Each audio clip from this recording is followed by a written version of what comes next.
علامہ ابن جوزی رحمۃ اللہ تعالی علیہ نے اپنی کتاب میں لکھا ہے، بنی اسرائیل کی 2 عورتوں کا واقعہ لکھا ہے. توجہ سے سنیے گا، بڑا سبق آموز واقعہ ہے، اور اس کا میں شارٹ کلپ انشاءاللہ بنا کے بھیجوں گا، تو یہ گھر کی خواتین کو ضرور سنوائیے گا، ان سے متعلقہ ہے یہ واقعہ. وہ فرماتے ہیں کہ بنی اسرائیل میں 2 عورتیں تھیں، دونوں بوڑھی عورتیں اور دونوں نابینا.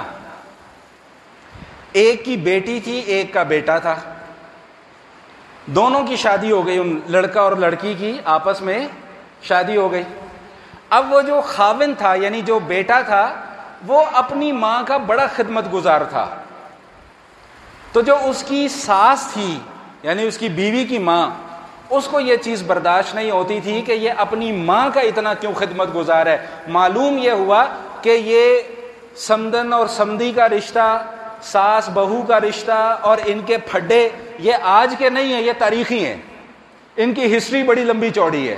کہاں بنی اسرائیل اور کہاں ہم لوگ، کہاں آج کا زمانہ. ہماری بیویاں تو وہ سٹار پلس کے ڈرامے دیکھ دیکھ کر خراب ہو رہی ہیں جی. وہ سونی کے ڈرامے، سٹار پلس کے ڈرامے، وہ ایک عورت دوسری کے خلاف سازش کر رہی ہے، دوسری تیسری کے خلاف سازش کر رہی ہے. علمان حفیظ پتہ نہیں کیا بنانا چاہ رہے ہیں ہماری قوم کو. تو بہرحال وہ جو بیوی تھی، اس کو یہ برداشت نہیں ہوا کہ یہ اپنی ماں کا اتنا خدمت گزار کیوں ہے. اس نے اپنی بیٹی کو پٹیاں پڑھانا شروع کر دی. یاد رکھیے گا، تجربہ بھی ہے، مشاہدہ بھی ہے. سارے بیٹیوں بہنوں والے ہیں، اللہ سب کی بیٹیوں کو ان کے گھروں میں آباد کرے، اللہ سب کی بہنوں کو ان کے گھروں میں آباد کرے. لیکن تجربہ اور مشاہدہ یہ ہے کہ جس گھر میں بیٹی کا لنک تار جڑے ہونا اپنے ماں باپ کے گھر کے ساتھ، میں یہ نہیں کہہ رہا کہ بالکل کاٹ دو، کاٹنا تو جائز نہیں ہے، لیکن اگر ان تاروں میں کرنٹ آ رہا ہے نا، تو پھر سمجھ لو کہ وہ گھر زیادہ دیر تک. اب ماشاءاللہ میرے سے زیادہ تجربہ کار حضرات یہاں پر بیٹھے ہیں، اور مجھے امید ہے کہ انشاءاللہ میری اس بات کی ضرور تائید بھی کریں گے کہ جہاں پر وہ کنیکشن مضبوط ہوتا چلا جائے گا، کرنٹ آتا چلا جائے گا، وہ گھر زیادہ دیر تک چل نہیں سکتا. ادھر بھی یہی ہوا. اس نے اپنی بیٹی کو پٹیاں پڑھائی کہ تیرا خاوند تجھے کچھ نہیں سمجھتا، اب اپنی ماں کو بہت زیادہ سمجھتا ہے، اپنی ماں کی بڑی خدمت کرتا ہے. بیوی نے پٹیاں پڑھانا شروع کر دی اپنے خاوند کو. اب سنیے گا آگے کیا ہوا. خاوند نے اپنی ماں کو پکڑا، دور کسی جنگل بیابان میں لے جا کر اپنی ماں کو چھوڑ دیا. جو خاوند لڑکے کی جو ماں تھی وہ صابرہ تھی، نیک خاتون تھی. اس نے جب اپنی ماں کو وہاں پر چھوڑا، اور اس ارادے سے چھوڑا کہ بڑھیا ہے، مر کھپ جائے گی اس جنگل میں، اس کو کس نے آ کے پوچھنا ہے. تو بڑھیا ہے، مر کھپ جائے گی، اس کو یہاں پر آ کر کس نے پوچھنا ہے. اللہ کی شان یہ ہوئی کہ اللہ کے کام بھی بڑے نرالے ہو گئے. شام کے وقت میں اللہ تعالیٰ کے حکم سے ایک فرشتہ وہاں پر آیا، اور فرشتے کے آنے سے پہلے نہیں، وہ درندے کچھ آ گئے اس کے ارد گرد. تو اس نے پوچھا، اماں یہ جو تمہیں آوازیں آ رہی ہیں یہ کس قسم کی آوازیں ہیں؟ تھے وہ درندے؟ تو اس اماں نے کہا کہ نابینا تھی. اس اماں نے کہا کہ کوئی بھیڑ کی آواز ہے، کوئی بکریوں کی آواز ہے، کوئی اونٹوں کی آواز ہے. تو اس فرشتے نے کہا کہ انشاءاللہ ایسا ہی ہوگا.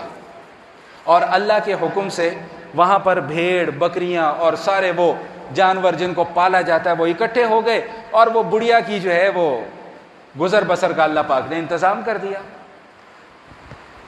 کچھ عرصے کے بعد بیٹے کو خیال آیا کہ میں اپنی ماں کو اس جنگل میں چھوڑ کے آیا تھا، دیکھ کے آؤں زندہ ہے، بچ گئی ہے، کیا ہوا ہے ذرا دیکھتا ہوں. جا کر دیکھا تو دیکھا مائی تو موجیں کر رہی ہے. اس کے ارد گرد جناب بکرے، بھیڑ، بکریاں، اونٹ، اونٹنیاں بیٹھے ہوئے ہیں. وہ کسی کا دودھ پی رہی ہے، کسی کا کچھ مزے کر رہی ہے. وہ تو جنگل میں منگل ہوا ہے. اس نے کہا ماں یہ کیا ہوا؟ اس نے کہا تو نے تو میری نافرمانی کی تھی نا، لیکن میں نے اللہ کی نافرمانی نہیں کی. مجھے اللہ پاک نے تیری نافرمانی کا بدل یہ اس طرح اس شکل میں عطا فرما دیا. اب دوسری طرف اب جب اس کی بیوی کو پتہ لگا کہ اس کی ماں تو موج میں، اس نے کہا میری ماں کو بھی چھوڑ کے آ ادھر. اس کی ماں بھی اندھی تھی. اس کو کہتے ہیں اپنے پیر پر کلہاڑا مارنا.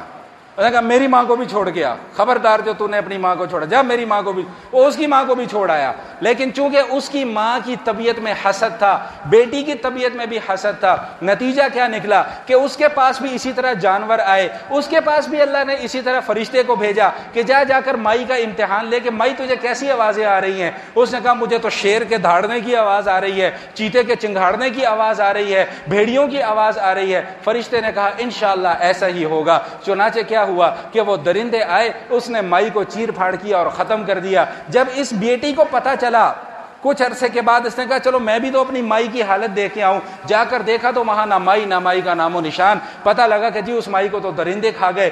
کچھ عرصے کے بعد یہ بھی اپنی اس جلن میں، اپنی اس حسد میں کڑ کڑ کر اور ماں کے غم میں مر گئی۔